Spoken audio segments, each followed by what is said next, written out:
Halo, halo. Udah lama banget nih dari video YouTube aku terakhir, 8 bulan yang lalu. Itu lama banget ya. Sebenarnya tahun lalu aku ada rencana upload video proses ngerjain webtoon Ramadhani Satria.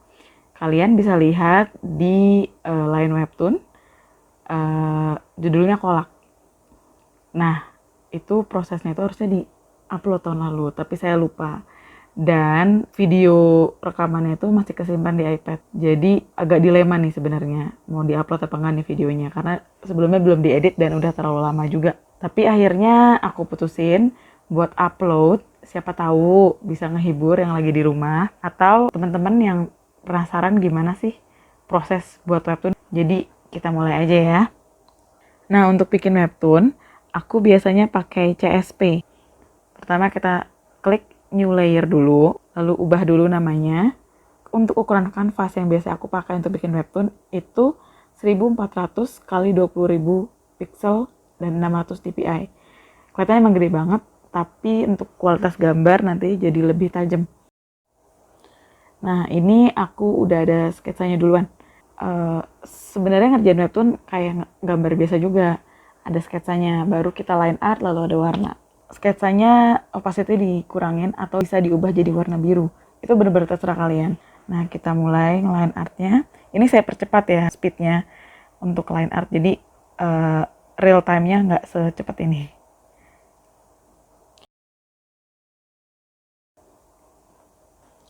Untuk line art, aku biasanya pakai G-Pen. Brush size-nya kadang 7, kadang 6, kadang 8, kadang 10. Tergantung karakter komik yang aku lagi pengen bikin. Stabilization-nya bisa 25 atau bisa di atasnya kalau mau lebih rapi. Salah satu alasan aku pakai CSP itu adalah karakter garis yang aku suka. Kalau saya menurutku, untuk aku ya pribadi, kayak terlalu rapi. Sebenarnya bisa aja diatur stabilization-nya. Cuman dia hasilnya kayak terlalu komputer buatku. Sedangkan kalau Photoshop terlalu kasar. Jadi kayak lebih keriting gitu. Jadi kurang bisa tebal tipisnya. Dan makanya CSP ini lebih mendekati ke manual karena saya biasanya ngerjain secara manual. Balik lagi itu ke preferensi setiap orang masing-masing. Mungkin aku dengan webtoonis yang lainnya beda.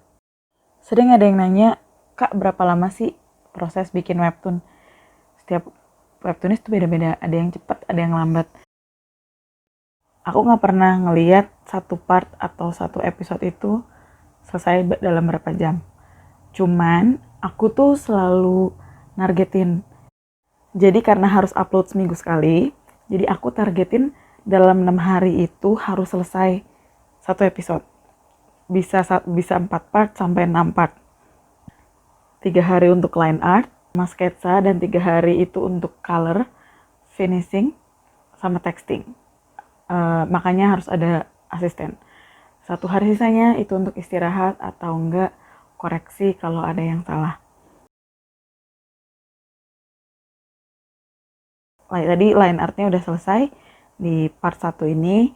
Jadinya sekarang untuk warna kita bikin layer baru, di rename jadi color. Ada beberapa ilustrator atau webtoonis yang layer warna atau color tuh beda-beda satu gambarnya. Jadi tangan satu layer sendiri, muka satu layer sendiri, baju satu layer sendiri, misalnya seperti itu. Itu nggak apa-apa. Tapi kalau saya biasanya cuma satu layer karena nggak mau terlalu ribet. Paling 2 atau 3 layer untuk bedain antara foreground dan background. Jadi kalau misalnya backgroundnya mau di blur-blur sedikit tuh gampang.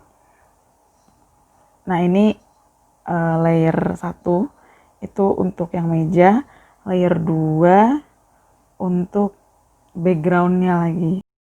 Ini papernya itu aku rubah jadi warna merah biar kelihatan ada warna putihnya untuk piring, gelas. Jadi biar kelihatan ini udah diwarnain atau belum.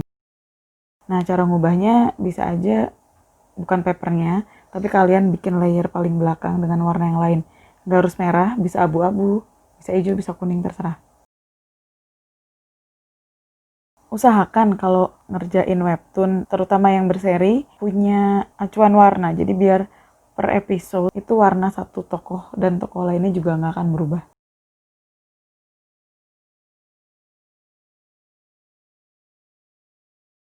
Jadi habis base color, aku langsung kasih highlight, shading, dan detail supaya lebih bagus di bagian-bagian yang aku inginkan.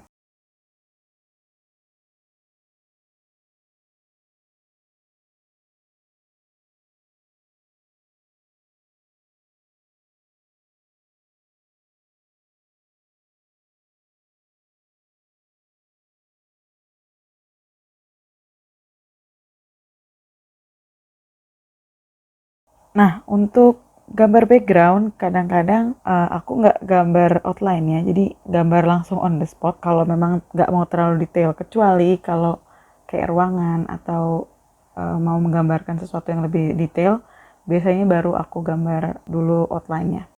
Kalau memang kurang bisa gambar background detail, maksudnya kayak pemandangan atau ruangan, kalian bisa gambar sesuai dengan emosi yang mau kalian lihatin gitu. Misalnya apakah itu lucu, atau stres, atau bahagia gitu. Jadi warnanya mewakilkan yang kalian pengen sampaikan ke pembaca. Karena capek juga kalau setiap panel backgroundnya full detail, itu mata lelah. Jadi kadang-kadang memang polos aja atau cuman warna apa.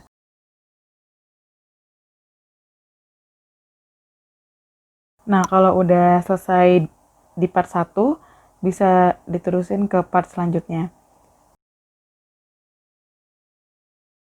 Prosesnya sama aja, nggak ada yang beda. Aku ada 6 part untuk komik ini.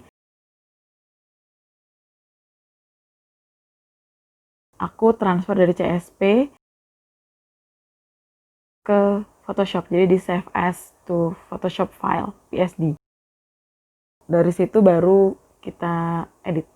Ada yang langsung texting di CSP, kalau saya ngasih teksnya itu di Photoshop, jadi terserah. Karena file CSP Ramadan satunya itu hilang atau di mana, jadi tinggal yang Ramadan 3 dan 4. Jadi aku coba kasih contoh yang ini aja. Jadi CSP sudah diubah jadi PSD. Kita lihat sini ukurannya masih 1400 kali 20.000 pixel, 600 dpi. Di resize dulu. Jadi 700 kali 10.000, 300 dpi. Kadang-kadang panjangnya itu kan cuma 10.000, kadang-kadang saya ubah lagi jadi 15.000, 12.000, sesuai dengan kebutuhan. Kalian bisa bandingin di sini Ramadan 4 yang baru aku save dengan yang sudah jadi sebelumnya. Tuh ada perbedaan jarak antar panelnya. Dan ada yang panelnya jadi lebih besar. Nah, itu bisa kita edit di Photoshop sesuai kebutuhan yang kalian inginkan. Setelah dikasih teks, dan udah lebih dijarakin antar panelnya, disesuaikan dengan yang kita pengenin, juga dikasih judul dan lain-lain. Nah, sekarang gimana caranya bikin file yang ready to upload? Ini kan ukurannya masih 700 kali sekian ya, berapa puluh ribu gitu, belasan ribu. Nah, gimana caranya bikin 700 kali 1000 dari kanvas panjang ini? Karena setiap platform kebanyakan ukurannya sekitar 700 atau 800 pixel kali 1000 pixel. Nah, kita slice dengan tools yang ini, lalu klik kanan. Ada angka di sini yang cut to vertically, ubah jadi 1000. Nanti angka di atasnya berubah, ada yang 15, ada yang 10, tergantung panjang kanvas ya. Jadi kalian mengatur kanvasnya itu kelipatan 1000. Jadi 10.000, 11.000, 12.000. Jadi jangan 10.500, 10.250 tuh jangan. Karena nggak semua platform bisa menerima ukuran seperti itu.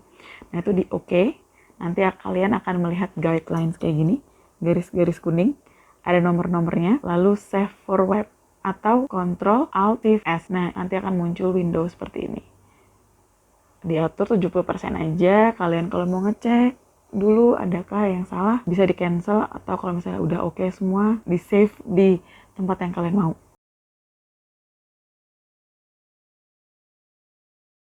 Nanti di save-nya itu akan langsung ada folder images, nanti bisa kalian rename. Udah segitu aja. Kalau udah selesai, semoga aja info ini berguna. Maaf kalau agak belibet atau bingungin. Silahkan tanya di komen kalau ada yang belum jelas. Insya Allah nanti saya akan jawab ya. Terima kasih.